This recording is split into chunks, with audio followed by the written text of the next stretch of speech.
नमस्ते दोस्तों, स्वागत है आपका हमारे YouTube चैनल SG एक्सप्लेनर में। तो आज हम बात करने वाले हैं 2012 में रिलीज हुई horror thriller movie would you rather के बारे में। IMDb पर इस मूवी को मिले हैं 5.7 स्टार्स और रॉटन टोमेटो पे इसका स्कोर 59% है। तो चलिए एक्सप्लेनेशन शुरू करते हैं।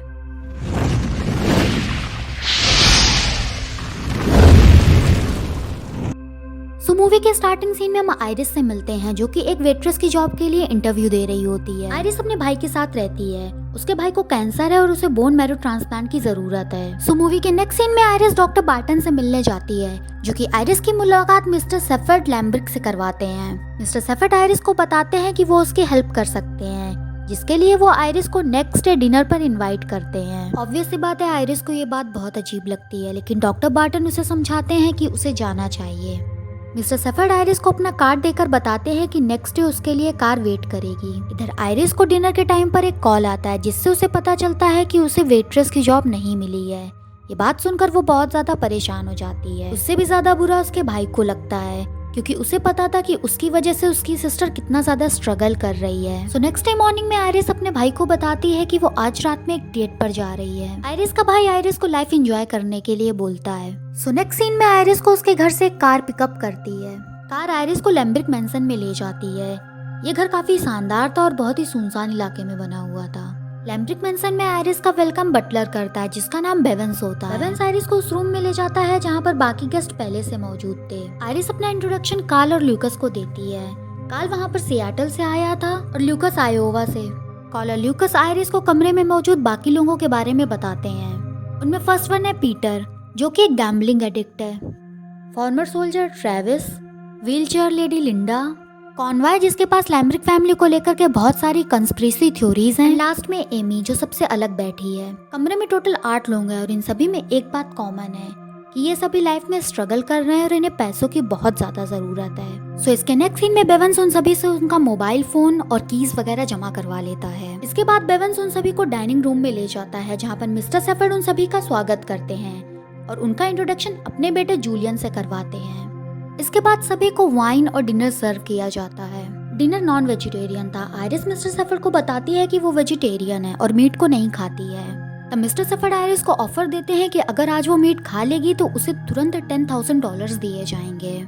आयरिस इस बात से बिल्कुल भी कंफर्टेबल नहीं थी, लेकिन $10,000 के लिए वो मीट को खाने को तैयार हो जाती है और कैसे तैसे मीट को खा लेती है। मिस्टर सेफर्ड आयरिस का मजाक उड़ाते हुए बोलते हैं कि उसने सिर्फ $10,000 के लिए अपनी पूरी लाइफ टाइम की डेडिकेशन को खत्म कर दिया। सेफर्ड नोटिस करता है कि पीटर वाइन नहीं पी रहा है। तब पीटर बताता है कि उसने 20 साल से शराब नहीं पी है, क्योंकि वो एक रिकवरिंग अल्कोहलिक है। सेफर्ड पीटर को ऑफर देता है कि अगर वो शराब पिएगा तो उसे तुरंत $10,000 मिलेंगे। पीटर इस बात से बिल्कुल इनकार कर देता है। तब सेफर्ड अपना ऑफर बढ़ा करके $50,000 कर देता है। इतना पैसा देख करके पीटर शराब पी लेता है। यहाँ हम समझ पाते हैं कि सेफर्ड लोगों की मजबूरी का फायदा उठा रहा है और इस बात में उसे बहुत ज्यादा मजा आ रहा है। डिनर खत्म होने के बाद सेफर्ड सभी को गेम्स के रूल समझाता है कि इस गेम में प्लेयर को 2 चॉइसेस दी जाएंगी और उन 2 चॉइस में प्लेयर को कोई एक चॉइस सेलेक्ट करनी है और जो भी लास्ट तक बच जाएगा वो विनर होगा। सेफर्ड बताता है कि अगर किसी को गेम नहीं खेलना है तो वो अभी जा सकता है। एक बार गेम स्टार्ट होने पर गेम को बीच में नहीं छोड़ा जा सकता। सभी प्लेयर्स गेम खेलने को तैयार हो जाते हैं। गेम के फर्स्ट राउंड के लिए बेवेंस एक बिजली का झटका देने वाली मशीन को वहां पर लाता है, जिसे देख करके सभी प्लेयर्स के होश उड़ जाते हैं, क्योंकि उन्हें ये नहीं पता था कि डिनर के नाम पर उन्हें बिजली का झटका भी दिया जाएगा। उस मशीन को देखने के बाद पीटर वहां से जाने लगता है तो बेवेंस उसे गोली मार देता है।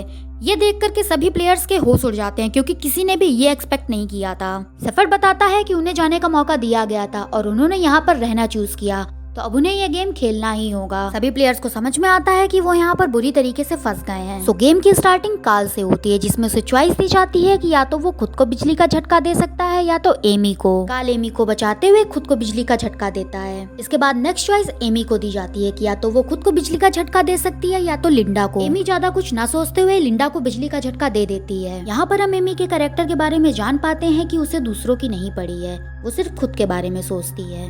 लिंडा के पास चॉइस होती है कि या तो वो खुद को दोबारा बिजली का झटका दे सकती है या तो कॉनवॉय को।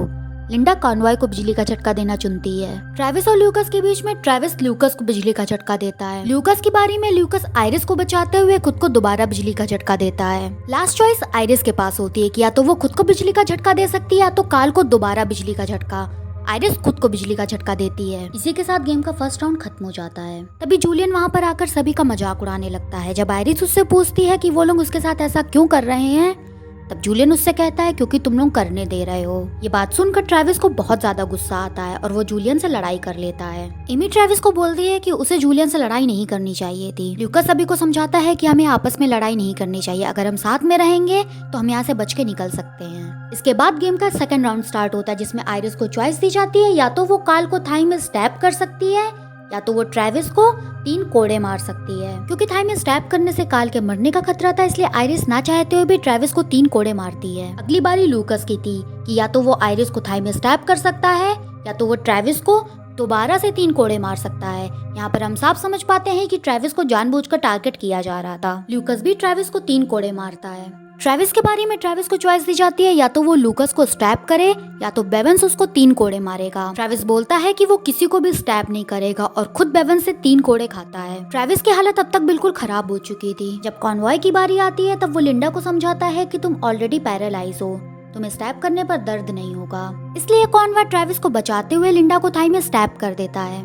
तभी लिंडा के काफी ज्यादा ब्लीडिंग होने लगती है। ब्लीडिंग देखकर कॉनवॉय पैनिक करने लगता है और वो लिंडा को हॉस्पिटल ले जाने के लिए बोलता है, लेकिन सेफर्ड बार बार लिंडा से चॉइस लेने के लिए कहता है। लिंडा अचानक से ही चाकू लेकर के एमी को थाई में स्टैब कर देती है। एमी को चॉइस दी जाती है, या तो वो ट्रेविस को कोड़े मार सकती है या तो वो रूम में किसी को भी स्टैब कर सकती है। तभी एमी आकर के आयरिस को स्टैब कर देती है। वो सबको बोलती है कि ये गेम एक दूसरे की मदद करने के बारे में नहीं है, एक दूसरे को एलिमिनेट करने के बारे में है। इधर लिंडा एक्सेसिव ब्लीडिंग की वजह से मर जाती है। अगली बारी काल की थी, जिसमें उसे चॉइस दी जाती है, या तो वो लूकस को स्टैब करे या तो वो ट्रेविस को कोड़े मारे। ट्रेविस की हालत बहुत ज्यादा खराब थी और उसे और कोड़े मारे जाएंगे तो वो मर जाएगा। लूकस के समझाने पर भी काल ट्रेविस को कोड़े मारना चुनता है, क्योंकि उसके हिसाब से भी अब गेम साथ में खेलने वाला नहीं है, हमें एक दूसरे को एलिमिनेट करना होगा। इसके साथ ही ट्रेविस भी गेम से एलिमिनेट हो जाता है। इसके बाद सेफर्ड और बेवंस आपस में बातें करने लगते हैं। उन दोनों का ध्यान बट जाता है। ये देख करके सभी कंटेस्टेंट्स वहाँ से भागने की कोशिश करते हैं। आयरिस रूम से बाहर जाने में कामयाब हो जाती है। सिचुएशन को काबू में करने के लिए सेफर्ड काल को गोली मार देता है। दूसरी तरफ आयरिस वहाँ से बाहर निकलने के लिए बेसमेंट में जाती है और वो खिड़की से बाहर निकलने ही वाली होती, तभी वहाँ पर जूलियन आ जाता है। जूलियन आयरिस का रेप करने की कोशिश करता है। आयरिस खुद को बचाते हुए जूलियन को स्टैब कर देती है। तभी बेवंस वहाँ पर आकर आयरिस को दोबारा से गेम में ले जाता है। बेवंस सेफर्ड को जूलियन की हरकत के बारे में बताता है। सेफर्ड इसके लिए आयरिस से माफी मांगता है। इसके बाद सेफर्ड सभी को गेम के 3rd राउंड के बारे में बताता है। इस राउंड में भी उन्हें 2 चॉइसेस दी जाएंगी। एक चॉइस में उन्हें पानी से भरे बैरल में अपनी सांस को 2 मिनट तक रोकना है, या तो वो कार्ड से कोई अननोन पनिशमेंट को सिलेक्ट करेंगे, जो कुछ भी हो सकती है। कॉनवॉय सामने रखे कार्ड को सिलेक्ट करता है, जिसमें आता है कि उसे अपने हाथ में एक बम फोड़ना होगा। हाथ में बम फोड़ने के बाद कॉनवॉय को हार्ट अटैक आ जाता है, जिसमें उसकी ऑन द स्पॉट डेथ हो जाती है। अगली बारी लूकस की थी और वो भी कार्ड सेलेक्ट करता है। उसके कार्ड में एक आंख आती है। इसका मतलब है कि लूकस को अपनी एक आंख को कट करना होगा। लूकस किसी तरह हिम्मत करके अपनी आंख में कट मार लेता है। आयरिस की बारी आने पर आयरिस बैरल को चुनती है। बेवंस आयरिस को पानी में पूरे 2 मिनट तक डुबाता है। आयरिस किसी तरह अपनी सांस रोकने में कामयाब हो जाती है।